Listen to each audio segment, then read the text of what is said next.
அந்தந்த மாநில பண்பாடுகள் அந்தந்த மாநிலத்தில் மேம்படுத்தப்பட வேண்டும், வளர்க்கப்பட வேண்டும், அறிவு புகட்ட வேண்டும், கற்றுக் கொடுக்க வேண்டும்.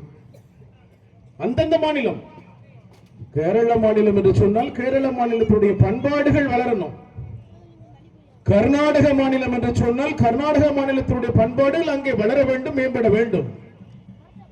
ஆந்திரா என்று சொன்னால் அங்கு உள்ள பண்பாடுகள் வளர வேண்டும். அப்பொழுதுதான் நம்ம இங்கிருந்து அங்க போகும்போது அந்த பண்பாட்டை பார்த்து சந்தோஷம். இந்தியா முழுவதும் இந்த பாரம்பரிய கலைகள் மூலமாக நான் திருநெல்வேலி தூய செவேரியார் நாட்டார் வழக்காட்சியல் துறையில் நாட்டுப்புறவியல் படித்த மாணவர் என்கின்ற முறையில் ஒரு 30 நாட்கள் இந்தியா முழுவதுமே போய் இந்த நிகழ்வுகள் எல்லாம் நிகழ்த்தியிருக்கிறோம் கல்லூரி மாணவர்கள் இருக்கின்ற பொழுது. அப்பொழுது ஒவ்வொரு மாநிலத்திலும் அவர்களுடைய ஆடல் பாடல் எல்லாவற்றையும் கேட்டோம், பார்த்தோம். அதே போல நம்முடைய தமிழ்நாட்டிலிருந்து நாங்கள் இங்கிருந்து நம்முடைய கலைகளை அவர்களுக்கு காட்சியாக நாங்கள் நடித்தோம், ஆடினோம், பாடினோம், பேசினோம். இதுதான் ஒரு பண்பாட்டு, ஒருத்தருடைய பண்பாட்டை இன்னொருத்தர் அறிந்து கொள்வதற்காக நிகழக்கூடிய ஒரு நிகழ்வு. அதே போலதான் இன்றைக்கு நம்ம நம்மளுடைய பண்பாடுகளை மறந்து இன்னொருத்தருடைய பண்பாடுகளை சுமந்து செல்லலாமா? இப்போ பேண்ட் செட் வாத்தியம் இருக்குல்ல, அது எங்குள்ள வாத்தியம், அது எங்குள்ள கலை.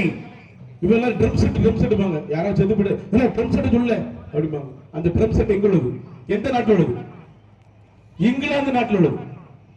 இங்கிலாந்துல இருந்து நம்ம வெள்ளக்காரனுங்க நம்மள ஆட்சியை வந்தானோல்ல, அவங்க கொண்டு வந்த இசை தான் இந்த ட்ரம் செட், அதுதான் பேண்ட் செட். புரியுதா உங்களுக்கு? கிறிஸ்தவர்கள் அவங்க அதை மட்டும் தான் பயன்படுத்துவாங்க, பேண்ட் செட் வாத்தியத்தை பட்டு. எதுக்கு சொல்ல வரேன்னா, இது யாரையும் குறைவாகவோ மதிப்பிடோ அப்படிலாம் கிடையாது. தமிழருடைய அடையாளங்களை தமிழர்கள் அதை தாங்கி பிடிக்கணும். மலையாள மக்கள் சட்டை இல்லாம செண்டை அடிக்கிறாங்க, அதை பார்த்து நம்ம அங்கிருந்து கூட்டம். இந்த பிரச்சனை கொண்டது யாரு தெரியுமா? நம்ம அரசியல்வாதிகள் தான்.